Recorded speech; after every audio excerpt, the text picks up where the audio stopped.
Velkommen til denne e-læring, hvor vi viser, hvad du skal gøre, når du ønsker at opdele linjer på et dokument, hvornår du afviser, videresender eller sætter dokument til afvendt, hvordan du tilføjer kommentar og har mulighed for at vedhæfte bilag. Vi tager udgangspunkt i nogle tilfældige leverandørfakturaer. Du har mulighed for at opdele en faktura i flere linjer med forskellig kontering. Du starter med at kontrollere og kontere den linje, der allerede er forkonteret i økonomi. Finanskontoen er korrekt. I beskrivelsen tilføjes tekst, og der påføres bærer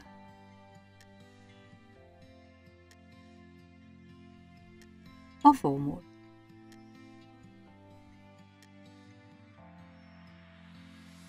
I feltet pris inklusive moms ændres værdien, så linjen afspejler den del, der vedrører denne kontering. Der er nu tilføjet en tom linje, som udfyldes med finanskonto, beskrivelse, bærer og formål.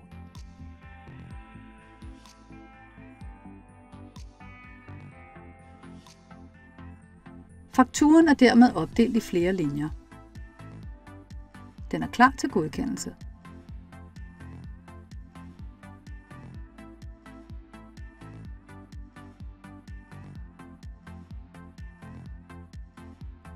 Hvis du har en faktura, du mener, der ikke skal betales, kan du afvise den. Det er dog yderst sjældent, du får brug for det. Vælg knappen Afvis og tilføj en kommentar til, hvorfor den afvises.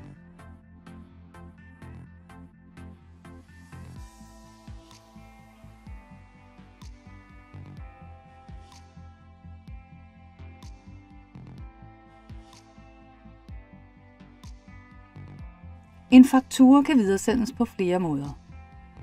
Vælg, hvem den skal sendes til.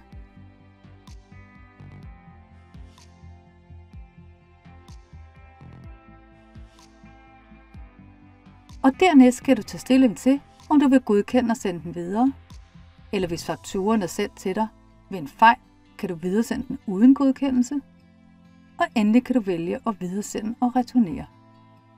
Her vælger jeg videresend uden godkendelse.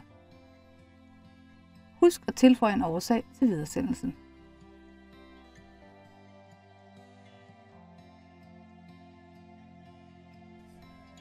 Hvis du har en generel kommentar, du ønsker at knytte til fakturaen, skal du indtaste kommentar og vælge knappen Tilføj. Kommentaren kan efterfølgende ses i arkivet og i regnskabssystemet Microsoft Dynamics Now. Hvis du har en relevant korrespondance eller specifikationer, du ønsker at vedhæfte som bilag til fakturen, kan du vælge klipsen, find bilaget og klik på Tilføj.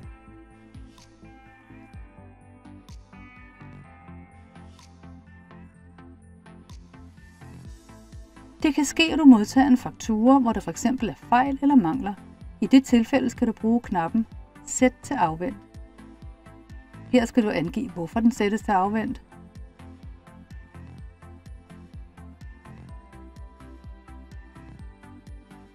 Fakturen kan ses i din oversigt over dokumenter med status afvendt.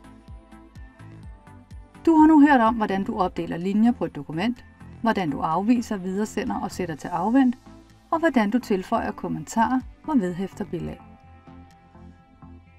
Hvis du har spørgsmål til øvrige muligheder eller webportalen, er du velkommen til at kontakte økonomi eller IT-drift.